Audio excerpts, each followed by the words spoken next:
But before we dive into the world of Harry Potter, don't forget to subscribe to our channel and hit the like button to stay up to date with the latest theories and discussions.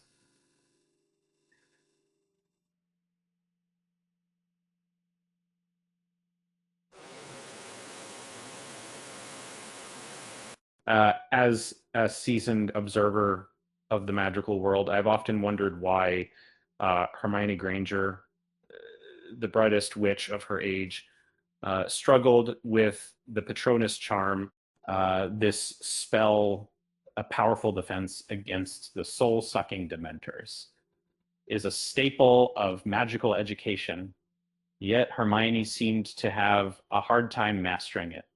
Uh, in the world of Harry Potter, Hermione stood out as the intellectual powerhouse among the main trio, and her thirst for knowledge and exceptional magical abilities made her a valuable asset to the group. However, her intelligence sometimes presented challenges, and in this case, might have contributed to her struggles with the Patronus charm. The Patronus charm is a complex spell that requires not only precise wand movements and a Latin incantation, but also a specific mental state. The caster must concentrate on their most joyful memory to maximize the spell's power. This is significant because the Patronus is essentially a visual representation of positive feelings, serving as a protective barrier against Dementors who feed off negative emotions. Um, During Hermione's fifth year at Hogwarts, the school was under the influence of Dolores Umbridge, a Ministry of Magic employee who restricted students from learning effective self-defense spells. To combat this lack of proper education, Harry and his companions established a clandestine group called Dumbledore's Army within the Room of Requirement, where they learned essential defensive magic and skills illicitly. Uh, in the course of events, Harry imparted all his expertise on battling dark magic to his classmates, aiming to prepare them for Lord Voldemort's anticipated initial strike during the Second Wizarding War.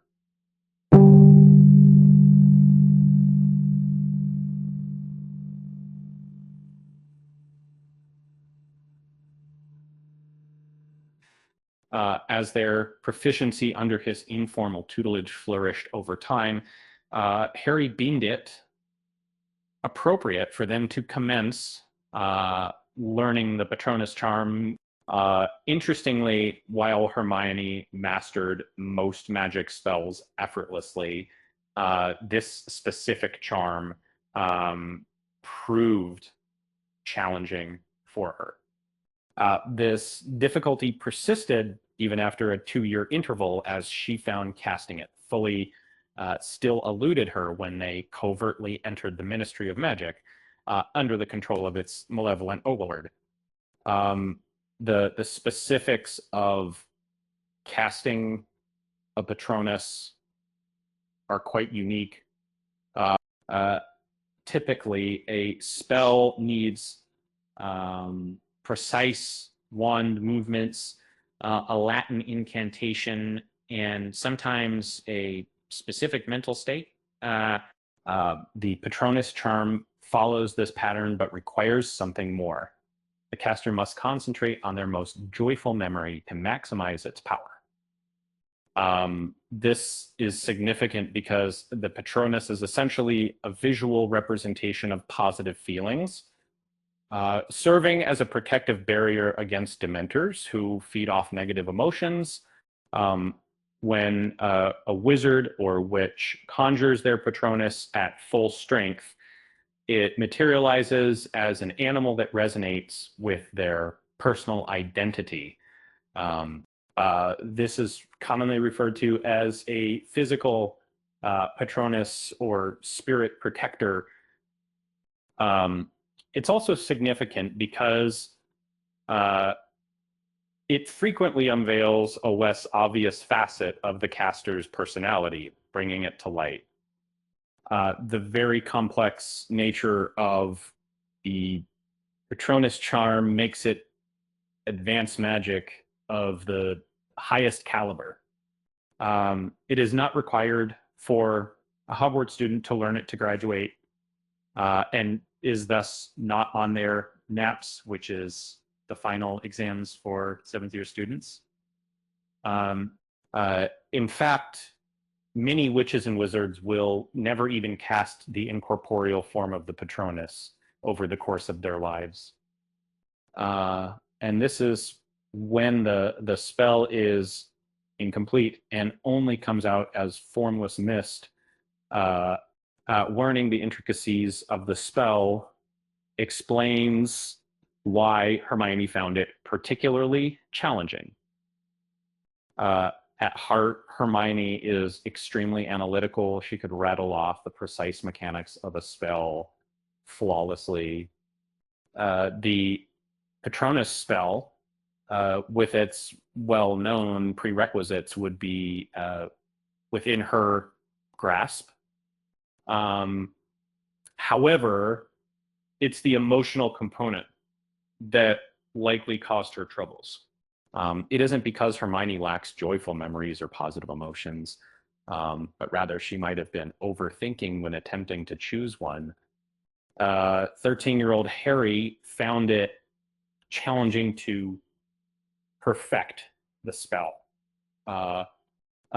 It took him considerable time and sometimes required an intense mental effort, often referred to as a psychic shock, to bypass any mental barriers hindering the full casting of the spell.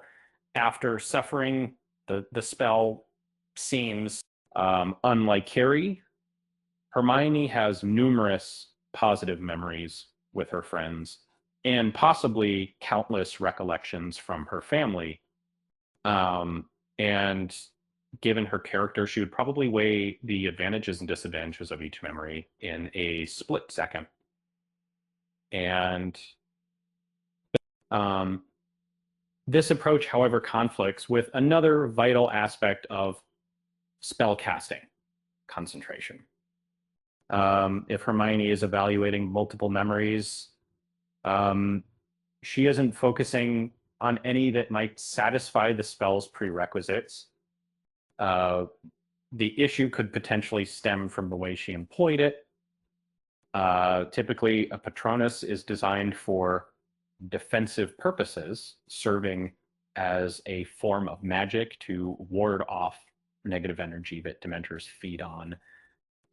However, Hermione, despite her exceptional magical abilities and dueling skills, has always been more reserved when it comes to combat.